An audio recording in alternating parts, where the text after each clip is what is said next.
You got it. All right. You ready? Yep. Okay. Hello. Welcome to the Big Festival Comedy Podcast. And I'm Jim McHugh, and this is Artie. Hey, what's How are up, you, Jim? Artie? How you doing, pal? Man, we are so excited to have you come to the festival this year. Yeah, well, Boston is it's so funny.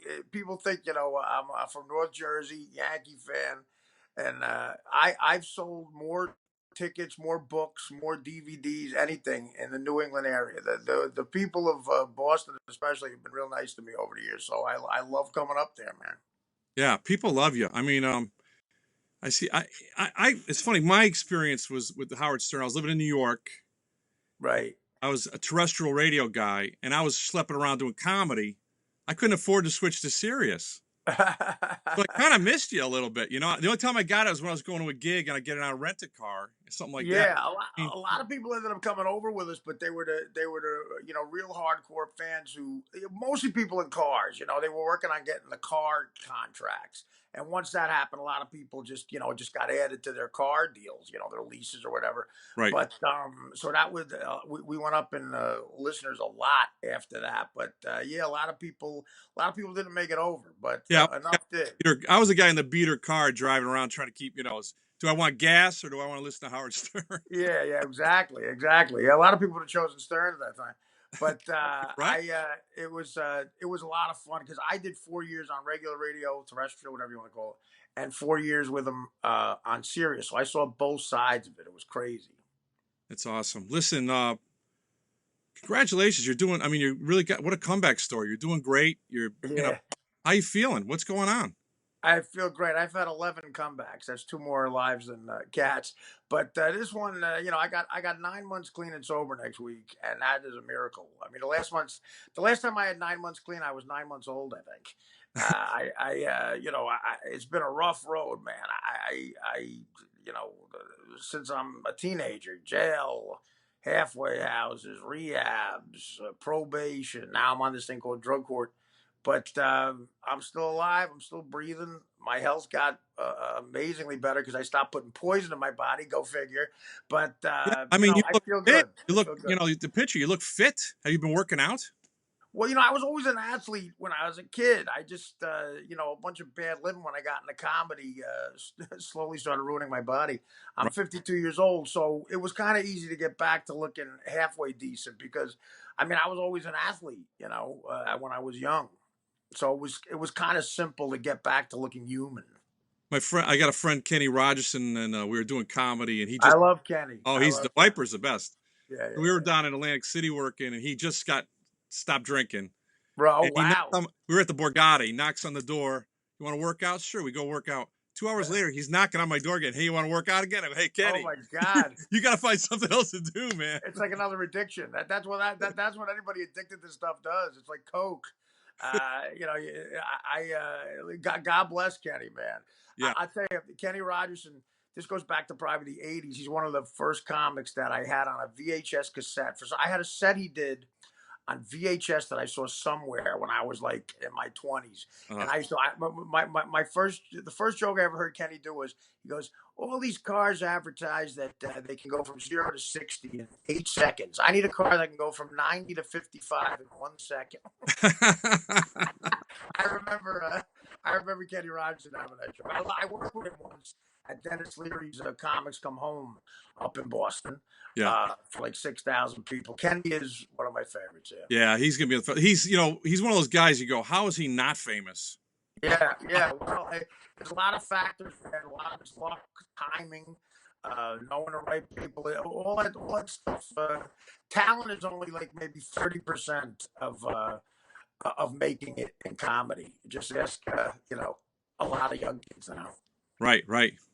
And now it's all changed since you and I started. It's this. Yeah, well, what we're doing right now, technology. I feel bad for these young kids who, they write a 7-minute set and they like it, and it gets good reviews on social media. And then they write one new joke that gets bad reviews, and they're afraid to write anything else. Right. They're afraid to take risks. You gotta fail to get better. I mean, it's instant reviews. It's instant, like with one I mean, social media is changed every game in a big way, but comedy, I think it's hurt it ultimately because people are more into how they promote their act than their act. You know, Yeah, not only that, but also I think everyone's been talking about this, but the fact that okay, you're back in the club, you're trying out a new bit, and right? somebody's recording you. It's the first time you're trying it. Yeah, yeah, yeah. You don't No, know I what know. that's going to end up being, 3 months from now, and I'll you're going to give be you judged by, absolutely. I'll a give you an very example. politically correct, Political correctness. The combination of political correctness and technology is hurting comedy. I think every art form. But you touched on something good there. There's a bit that I do in my second special for Comedy Central, Jack and Coke, and I'm proud of it. But if you Google me and that bit, the first thing that pops up is a video some guy took of me doing the bit 2 years before the special came out. And just like you said, it's a grainy video. It's crappy. You could just make out the audio, but you hear the joke, so you know the joke. So if I do it again, it's gonna blow the joke. And that's the first thing you see. That's got more views than the bit on the special. So I'm proud of the one on the special because, like you said, it's refined and ready. And the first thing you see if you Google it is the bad one. It sucks. Yeah, and you got people reading back your comedy like it's a court transcript. Yeah, I know. Inflecting the voice and going, wow, he really. Oh, Yeah, I know. The worst thing you want is someone who's not funny interpreting a joke to someone. Like I used to have a manager who I loved dearly, but he wasn't a comedian, and he would. I remember he would tell me jokes like he had just seen Mitch Hedberg, and he was telling me, oh God, I got a great joke I just heard Mitch Hedberg tell it, and when he told me it wasn't funny, I go, how are you ruining a Mitch Hedberg joke? how's that It's possible? almost hard to do. And I said, you don't do this with me. He goes, I repeat your jokes all the time. I go, well, that's why I'm not getting work because people are hearing you do my act. You say, could you use someone else's name when doing Yeah, my please? Do not credit me. use a pseudonym. Yeah, no, again the interpretation, and everybody thinks they're funny now. Every kid on YouTube, a guy lights his ass on fire and gets like 1 million hits on YouTube, and then a club in the Midwest books him as a comic and wonders why he sucks because he's not a comedian. Yeah, I was working down in Miami and a guy was telling me you're wasting your time. You should be booking people. Look at the internet. And he had all these ways to find the people. Yeah, right. And I go, what do you do after the first 5 minutes? He's like, I'm counting money. He goes, I'm counting money after the first 5 minutes, Jim. Right, well, right, exactly. After the first 5 seconds, people are going. It's too much of the commercial side of it. You got to have some art with it. Right, right. And I feel like you almost have to do something different online than your act. Yeah, and that leaves every comic trying to reinvent themselves, and that's not good either. I actually think comedy's better on audio than video. It's funny you say that. The old albums. The first Richard Pryor album I ever bought was "Is It Something I Said," and it's him in San Francisco at a club, and the guy introduces him, and he's coming up, and you hear the graininess of a vinyl record, and you actually hear people's glasses clanking like at the tables, and then Pryor gets up there, and you hear him smoking, you hear him puffing a cigarette, and it's just the picture you paint in your head is way better. Music videos did that. They ruined songs. Like, the songs used to be whatever you had in your imagination. And then, now it was whatever stupid casting director from Burbank thought. Yeah, he's trying to have them act out their stupid lyrics. Exactly. Yeah, I don't need to see Rob Halford from Judas Priest. I just want to hear it. I think the one with Mick Jagger and and Rod Stewart dancing together. But Bowie too. There's one with Jagger and Bowie. I think that's what you're talking about. Right, they're dancing together and they're like they dance in the streets. They remade Dance in the Streets. Right. Yeah. It's like let's destroy two icons simultaneously. Keith Richards probably plays that on a loop in his house. Well, Richards is going to outlive Jagger. Watch that. That's going to be the. He's the ultimate. There's no stopping him. Yeah. And they're the most fertile men on the planet too. Yeah, well, and Jagger too. Jagger's 77. Jagger is 2 years younger than Bernie Sanders, which Wow. is hilarious. And he just had another kid. I mean, do you imagine the chaos? You know the lawyers that get called every time Jagger has a kid. Like 50 lawyers got to get called. They talk to the woman. Okay, if you want a place in Brazil, an apartment in Paris, this is what you get. This is how much. Like, there's no romance, and there's just a kid there. I think when his penis pump is activated, a little red light goes on in the lawyer's office. He's doing it again. Send the team. Jumping Jack Flash. Yeah. He's semi-erect. Send our team. I mean, again, you know, put a condom on, for crying out loud. Wow. Hey, listen, I put some questions up because I didn't know what to ask you. I know comic to comic, I know what to ask you, but I didn't know all the Stern stuff. So I put it on Twitter. What should I ask Artie? And I got a guy, Matt from Pasadena, who has quite a few questions for you. Maybe a few too many. But anyway, he wants to know, what's your favorite memory of the Howard Stern show, and does it involve Gilbert Gottfried? Well, I got to tell you, you know, one of the funniest things happened when Gilbert would do the news. Me and him would get so out of control. We would actually offend Howard sometimes. And for some reason, we got on this kick where we kept doing jokes with the N word. We were doing a redneck voice, like a Ku Klux Klan voice. We kept actually saying the N word, and Howard couldn't take it anymore. So he goes, no more N word, no more N word. And Gilbert and I put our heads down like two kids in school.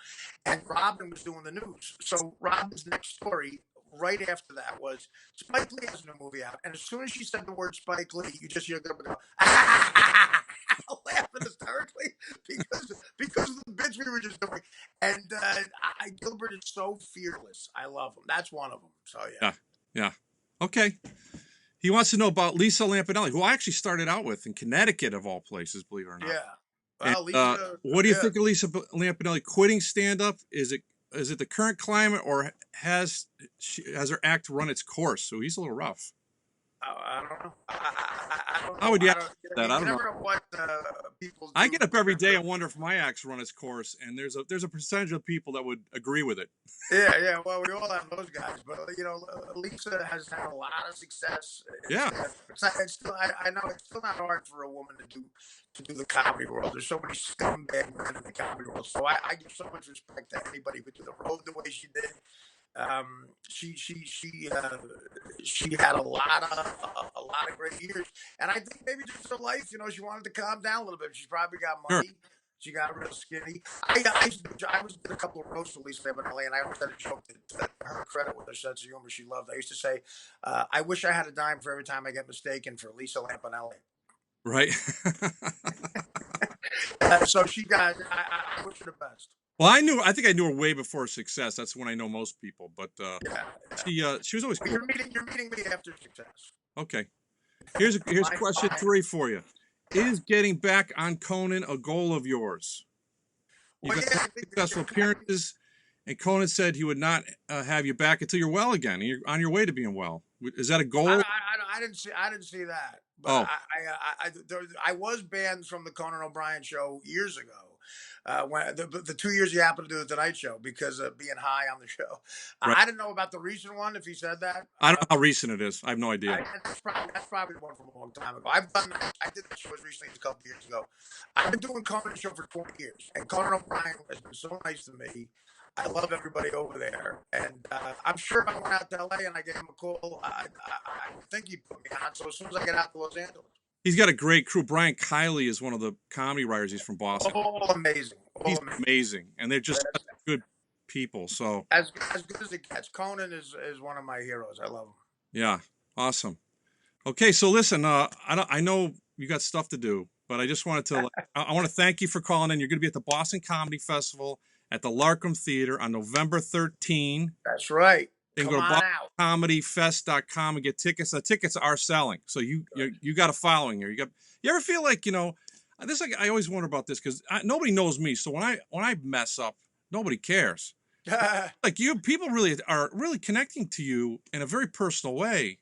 Yeah. Yeah, well, And again, that's radio fans, man. That's a testament to the Stern Show, and as a comic, you just want to try to make a connection with people, and I think I have more so because of my flaws than anything else. I mean, right, before anything, I'm a screw up, and I always have. I think people, in a weird way, can relate to that. People are very nice, especially people in Boston, man. yeah. I feel like they're my family. It's crazy, so it's a good feeling. You Yeah, know what, Artie? I think it's because you come across, you're honest. You're like, hey, this is what's happening. that's for I'm not sure. hiding it. It's not pretty.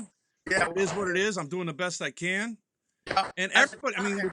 with this country, with the opioid epidemic, and there are thousands and tens of thousands of people struggling with this. You are not alone. You're not the only guy dealing It's with this horrible. hot It's horrible. mess. Yeah, And everybody, the fentanyl just situation's about crazy. has somebody in their family or a cousin, a friend of it, and it cuts across. It's a lawyer. It's not just Yeah, no, it's everybody. It's everybody. And again, this fentanyl stuff is like synthetic heroin. It's elephant tranquilizer. People are snorting one bag and dying. So it's kind of a good time to get out of the drug game. yeah, I would think I so. hope I stay out forever. Yeah. Okay.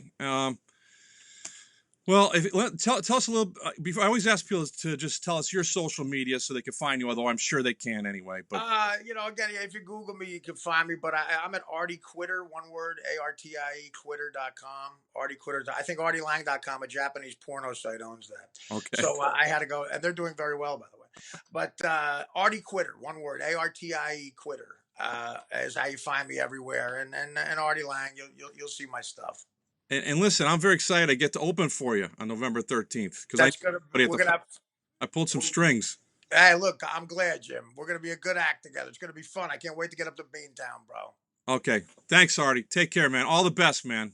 Thank you, Jim. I'll see you then. Okay. Bye. Peace.